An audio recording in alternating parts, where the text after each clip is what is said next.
యోగా పరంగా మీరు చాలా విస్తృతంగా ఎంతోమంది విద్యార్థులకి జ్ఞానాన్ని అందిస్తూ ఉన్నారు.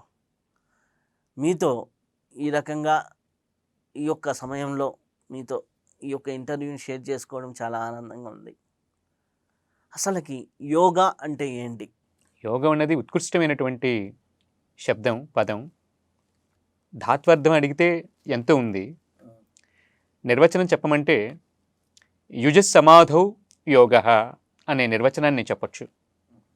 కానీ యోగ పదానికి సమాధి అనేటువంటి అర్థం కుదురుతుంది. కానీ యోగం అంటే అది యుజ్ అనేటువంటి ఒక సంస్కృత ధాతువు నుంచి వచ్చింది. ఆ యుజ్ అనేదానికి అర్థం చెప్పమంటే యుజస్సమాధౌ యోగః అనే అర్థం చెప్పొచ్చు అనమాట. అలా పొసగుతుంది. అందుకని యుజ్ అంటే సమాధి అని అర్థం అనమాట. యుజస్సమాధౌ యోగః. ఇప్పుడు జనాల్లో ఎక్సర్సైజెస్కి, వ్యాయామానికి, యోగాకి ఉన్న వ్యత్యాసం ఏంటి? అదే యోగం అంటేనే సమాధి అనే అర్థం వస్తున్నప్పుడు అది ధ్యానం కన్నా పెద్ద మాట అన్న విషయం మనం తెలుసుకోవాల్సి ఉంటుంది. అంటే ఏదైతే ధ్యానం కన్నా పెద్దదో, ఏదైతే ధ్యానానికి ఫలమో దాని పేరే యోగ. కాబట్టి ఈ యోగ సాధనలో అంటే సమాధి ఎప్పుడూ కూడా ఒక స్థిరమైనటువంటి స్థితిలో సిద్ధిస్తుంది. ఆ స్థిరత్వం కోసం మనకి ఒక సుఖవంతమైనటువంటి ఆసనాన్ని పెద్దవాళ్ళు నిర్వచించారు. ఇలా నిర్వచించిన వాళ్ళలో ప్రముఖులు, అగ్రగణ్యులు అయినటువంటి వారు పతంజలి మహర్షిగా మనం చెప్పాలన్నమాట. సుఖం స్థిరం ఆసనం. చిత్రం ఏమిటంటే అది స్థిర సుఖం ఆసనం. స్థిర సుఖం ఆసనం విశేషం. అదే చెప్పారు. వాస్తవానికి మీరు చెప్పింది ఏమిటంటే ప్రజలందరూ కూడా, మీరు ప్రజల భాష చెప్పారు కాబట్టి దీన్ని సర్దుకోవాల్సిన అవసరమే లేదు. ప్రజలందరూ కూడా సుఖమైనటువంటి స్థితిని ఎంచుకుంటారు, అక్కడ స్థిరంగా ఉండడానికి యత్నిస్తారు. దానివల్లే అనేక రకాల రోగాలు ఇక్కట్లోనూ. ఇందులో నుంచి బయటపడడానికి ఏం చేయాలి అంటే స్థిరమైనటువంటి సుఖం ఆసనం రావాలి. స్థిరమైనటువంటి స్థితిలో సుఖంగా కూర్చోగలగాలి. ఎలా కూర్చోవాలి అంటే మన వెన్ను, తర్వాత మన మెడ, ఆ పైన తల, ఈ మూడు కూడా తిన్నగా ఉండాలన్నమాట. ఇందుకోసం చెప్పింది ఏమిటంటే మన బొటనవేలి భాగాన్ని మనం చూడాలి. ఇక్కడ ఈ బొటనవేలు ఎలా ప్రారంభమైంది, తర్వాత ఎలా ఈ బొటనవేలి ఆకృతి ఉందో ఈ ఆకృతికి తగ్గట్టుగా మన వెన్ను భాగం ఉండాలి. అంటే యథాతథంగా అని కాదు, ఉజ్జాయింపన్నమాట. ఇది మన వెన్ను భాగాన్ని నిటారుగా, ఈ వేలి భాగాన్ని మనం దృష్టిలో ఉంచుకుని మనం తిన్నన చేసుకోవాలి. తర్వాత మెడ సర్దుకోవాలన్నమాట. ఆ తర్వాత తల భాగం. ఈ మూడు తిన్నగా ఉన్నప్పుడు దాన్ని స్థిరం అన్నారు. అక్కడ ఎంతసేపు ఉండాలి అంటే అక్కడ సుఖంగా ఉండాలి. ఎలా, ఎంతసేపు సుఖం అంటే మొదట 5 నిమిషాలతో ప్రారంభించి ఆ తరువాత నెమ్మదిగా 10, 15, 20 ఇలా పెంచుకుంటూ ఒక 30 నిమిషాల పాటు ఇబ్బంది పడకుండా కూర్చోగలగాలి. కాళ్ళ భాగం అంటే ఈ కాళ్ళ భాగాన్ని దగ్గర చేసుకుని కూర్చునేటువంటి సంప్రదాయం ఉంది. అదే సుఖంగా కూర్చోవడం అన్నమాట. స్థిరంగా సుఖంగా కూర్చోగలగడం. ఇందులో రకరకాల వ్యత్యాసాలు ఉన్నాయి, వాటికి పేర్లు ఉన్నాయి. ఈ కుడికాలి భాగాన్ని ఎడమ తొడపైన, ఎడమ తొడని కుడి తొడపైన వేసి కూర్చుంటే దానిని పద్మ ఆకృతిగా వచ్చేలాంటి ఒక చైతన్యాన్ని దొరకబుచ్చుకుని పద్మాసనం అని తెలియజేశారు. అంటే ఈ పద్మం అంటే పద్మంలో కనిపిస్తుందా అంటే లోపల ఉన్నటువంటి ఒక వికసన శక్తికి ప్రతీకగా ఈ అభ్యాసాన్ని పద్మాసనం అని అన్నారనమాట. పద్మంలాగా ఇదేమీ కనిపించదు, లోపల ఉన్నటువంటి వికసన శక్తికి, వికాస శక్తికి ప్రతీకగా ఈ అభ్యాసాన్ని పద్మాసనం అని అన్నారనమాట. అలా ఈ కూర్చునేటువంటి పద్ధతుల్లో అనేక రకాల ఆసనాలు ఉన్నాయి. పద్మాసనం, సిద్ధాసనం, తర్వాత సుఖాసనం, ఇందులోనే స్థిరంగా కూర్చునేటువంటి సుఖాసనం అన్నమాట. ఇలా కానీ ఆసనాలు ఉన్నాయి. విశేషంగా మనం ఆసనాభ్యాసం చేయొచ్చును. ఆ స్థిరంగా కూర్చునేటువంటి స్థితిలో మనకి సమాధి తెలుస్తుందన్నమాట. కాబట్టి సమాధి స్థితికి ఆసనాలు చాలా విశేషంగా దోహదపడుతున్నాయి. వ్యాయామం పేరుతో జరుగుతున్నది, ఆసనం పేరుతో, ఈ రెండింటికి ఉన్న వ్యత్యాసం ఏంటి? వ్యాయామం అనేటువంటి విధానం మనకి ఎప్పటి నుంచో ఉంది. శరీరానికి వ్యాయామం చాలా అవసరం. అయితే వ్యాయామం అనేటువంటిది మనకి స్థూల శరీరానికి సంబంధించింది.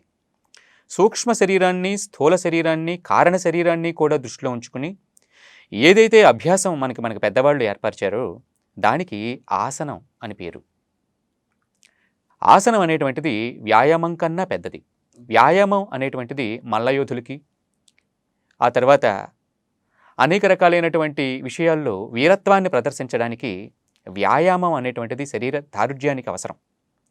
అలాంటి ప్రక్రియలు వేరేగా ఉన్నాయి.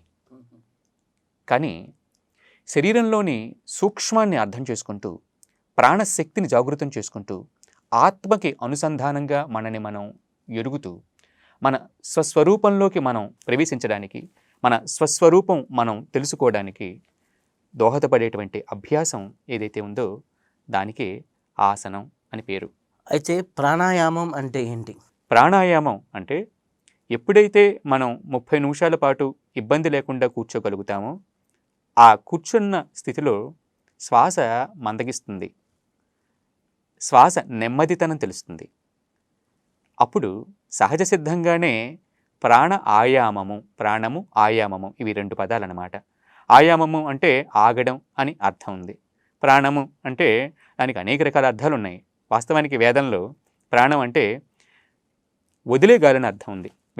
వేదపరంగా చూసుకుంటే, అంటే మరి యోగపరంగా చూసుకుంటే పీల్చే గాలిని ప్రాణం అన్నట్టుగా చెప్పబడుతుంది. అంటే ఇక్కడ ఒకటే ప్రాణం, అంటే ఈ విశ్వం వదిలినటువంటి నిశ్వనం ఏదైతే ఉందో దానిని మనం పీలుస్తున్నాం అన్నమాట, దానిని మనం శ్వసిస్తున్నాం. కాబట్టి విరాట్ స్వరూపం వదిలినటువంటి గాలిని మనం స్పృశిస్తున్నాం. విరాట్ చైతన్యంలో, విశ్వ చైతన్యంలో అంటే విరాట్, తైజస, ప్రాజ్ఞ ఈ 3 కూడా భగవద్ అంశాలుగా చెప్పబడ్డాయి. అందుకని భగవత్ స్వరూపం 3 రకాలుగా అభివ్యక్తమైంది. అది ఈ విరాట్ స్వరూపం మీరు చెప్పింది. ఈ విరాట్ స్వరూపం కన్నా ముందరున్నది తేజస స్వరూపం అన్నమాట. అది తేజస్సు. ఆ తేజస్సు కన్నా ఆవల అవ్యక్తంగా ఉన్నటువంటిది ఏదైతే ఉందో అది వ్యక్తమైనప్పుడు, ఆ వ్యక్తం అవ్వడానికి, అంటే అవ్యక్తం వ్యక్తం అవ్వడానికి జరిగినటువంటి ఒక ప్రక్రియ ఏదైతే ఉందో ఆ ప్రక్రియ అంతా ప్రాణంగా చెప్పాలన్నమాట. అవ్యక్తం వ్యక్తమైంది ప్రాణం ద్వారానే. అదే ప్రణవం. అది ప్రణవం ద్వారా వ్యక్తమైంది. అది ప్రణవం అన్నది అఖండమైనటువంటి నాదం. దానికి ఆ అఖండమైనటువంటి ప్రణవం ఏదైతే ఉందో అది ఖండమైతే అదే ఓంకారం అన్నమాట. అంటే ఓంకారం అనేటువంటిది, ఆ ఓం శబ్దం ఖండ శబ్దం. ఆకార ఉకార మకారాలు ఉన్నాయి అక్కడ. ఈ అకార ఉకార మకారాలకి పూర్వం అది అఖండమైనటువంటి ప్రణవం. అది ఆ ప్రణవానికి ఓంకారం అనుకారం, అంటే అది అనుకరణ అన్నమాట. అందుకనే దానినే అదే ప్రాణం, ఆ ప్రాణమే ఓంకార స్వరూపం. అందుకని ఆ ప్రాణానికే మాతరిస్వుడు అనే పేరుంది. మాత అంటే శక్తి. ఆ శక్తిలోంచి పుట్టినటువంటి, ప్రసవించినటువంటి వాయుస్వరూపం ఏదైతే ఉందో దానినే మాతరిస్వన్ అని ఋగ్వేదం చెప్పింది. ఆ మాతరిస్వ తత్వం ఎప్పుడైతే మనకి తెలిసిందో అప్పుడు ప్రాణతత్వం అంతా దానంతట అదే తెలుస్తుంది. అంటే ప్రాణం గురించి తెలుసుకోవాలంటే వాయుతత్వం గురించి తెలుసుకోవాలి. ఆ వాయు మూల స్వరూపాన్ని తెలుసుకోవాలంటే మనం ఈ మాతరిస్వ చైతన్యం గురించి తెలుసుకోవాలి. ఈ మాతరిస్వ చైతన్యం గురించి తెలుసుకోవాలంటే శక్తి గురించి తెలుసుకోవాలి. శక్తి తత్వాన్ని తెలుసుకోవాలంటే పరబ్రహ్మ స్వరూపం తెలియాలి. అందుకని పరబ్రహ్మలోనే ఉంటూ దేనికి అంటకుండా ఉన్నటువంటి ఆ మాయా స్వరూపం ఏదైతే ఉందో, ఆ సత్తులో ఉన్నటువంటి సత్యం, ఆ సత్తులో ఉన్నటువంటి సతి, అదే శక్తి. సత్తులో ఉన్నటువంటి సతిని తెలుసుకుంటే ఆ రెండు ఒకటే, సత్ సతి ఒకటే అన్నమాట. అది తెలుసుకుంటే అందులో నుంచి ఈ మాతరిస్వ చైతన్యం, అంటే అందులో నుంచి ఈ ప్రాణశక్తి అంతా వచ్చింది. అది నిశ్వనంలాగా వచ్చిందనమాట. అది ఒక బిగ్ బ్యాంగ్ అంటారే, బిగ్ బ్యాంగ్ థియరీ చెప్తూ ఉంటారు మన వాళ్ళు. అంటే ఒక యాన్షియంట్గా మనకి ఎప్పటి నుంచో ఒక సౌండ్ ఎక్స్ప్లోజన్ ఉంది. ఈ విరాట్ మీరు చెప్పిందే, ఈ విరాట్ స్వరూపం ఏదైతే మనకు కనిపిస్తుంది ఇదంతా సౌండ్ ఎక్స్ప్లోజన్ ద్వారా వచ్చింది. విస్ఫోటనం అదే ఈ సమస్త సృష్టికి మూలమని మన సైన్స్ చెప్తోంది కదా. అదంతా కూడా ఆ విశ్వ చైతన్యంలో ఉన్నటువంటి సత్తులోంచి వచ్చిందే ఇదంతా. కాబట్టి అదే ప్రాణం. ఆ ప్రాణాన్ని మనం పీల్చాం కనుక వదిలినటువంటి విశ్వ చైతన్యం, విశ్వశక్తి వదిలినటువంటి ప్రాణాన్ని మనం పీల్చడం వల్ల సృష్టి జరిగింది.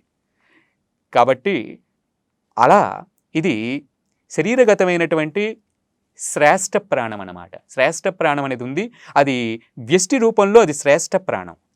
అది సమష్టి దృష్టిలో అది ప్రాణశక్తి అన్నమాట. అనంత ప్రాణశక్తి వ్యష్టి రూపంలో మన దేహంలో ప్రాణంగా ఉంది. అది అనంతంగా ప్రణవంగా ఉంది. ప్రణవంగా ఉన్నటువంటి ప్రాణమే మన శరీరంలో ప్రాణ అపాన వ్యాన ఉదాన సమాన అనేటువంటి పంచ ప్రాణాల రూపంలో, నాగ కూర్మ కృకర దేవదత్త ధనంజయ అనేటువంటి పంచ ఉపప్రాణాల రూపంలో కొలువై ఉందన్నమాట. ఈ పంచ ప్రాణాలని పంచ ఉపప్రాణాలని ఎవరైతే తెలుసుకుంటారో, వీటిల్ని ఎవరైతే ఆయామము అంటే నియంత్రిస్తారో వారు తిరిగి వాళ్ళ స్వస్వరూపానికి అంటే అఖండమైనటువంటి అనంతమైనటువంటి ప్రాణశక్తిని తెలుసుకుంటారు. అంటే విశ్వము మనిషి వేరు కాదు.